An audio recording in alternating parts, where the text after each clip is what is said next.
Hi guys, என்னோட Simba என்னெல்லாம் ஆசையாக விரும்பி சாப்பிடுவேன்றது தான் அவங்க கூட ஷேர் பண்ணிக்க போகிறேன். அவனுக்கு ஃபர்ஸ்ட் ரொம்ப பிடிச்சது ஸ்வீட் கார்ன். கண்டிப்பாக ஸ்வீட் கார்ன் வாங்கினா நானும் அவனும் ஷேர் பண்ணிப்போம். அவனுக்கு அவ்வளோ ஸ்வீட் கார்ன் ரொம்ப பிடிக்கும்.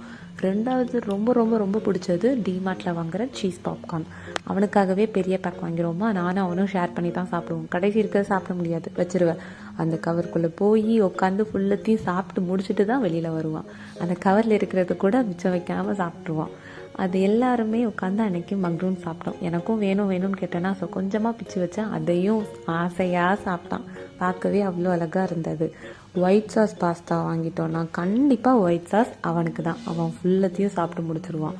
ஜங்கே சாப்பிடக்கூடாதுன்னு சொல்லுவாங்கங்க. இந்த ஃப்ரெஞ்ச் ஃப்ரைஸை பாருங்கள், எனக்கு வேணும் வேணும்னு ஆடி ஆடி கேட்டு வாங்கி சாப்பிட்டு முடிச்சிருவான். ஏன் தான் சாப்பிட்டேன்னா கேட்குறது கிடையாது, எனக்கு வேணும், அவ்வளோதான். தேங்காய் பால், ஆப்பத்துக்கு வச்சுருந்த தேங்காய் பாலும் தான் சொல்லி வாங்கி குடித்தான். பாருங்கள். அடுத்தது சோன் பப்படி. எல்லாரும் ஆசையாக சாப்பிடும்போது எனக்கு கொடுக்குறியா இல்லையா நான் சரிடா அந்த ஒரு தட்டிலன்னு கொடுத்தா மிச்சம் வைக்காமல் சாப்பிட்டு முடிச்சுட்டான். எவ்வளோதான் வேணும் வேணும்னு கேட்குற பிள்ளைய வேண்டான்னு சொல்லவும் மனசு வரலையா, எடுத்து கொடுத்துருவேன். ஆசையாக சாப்பிட்டு முடிச்சிருவான் மிச்சம் வைக்காமல்.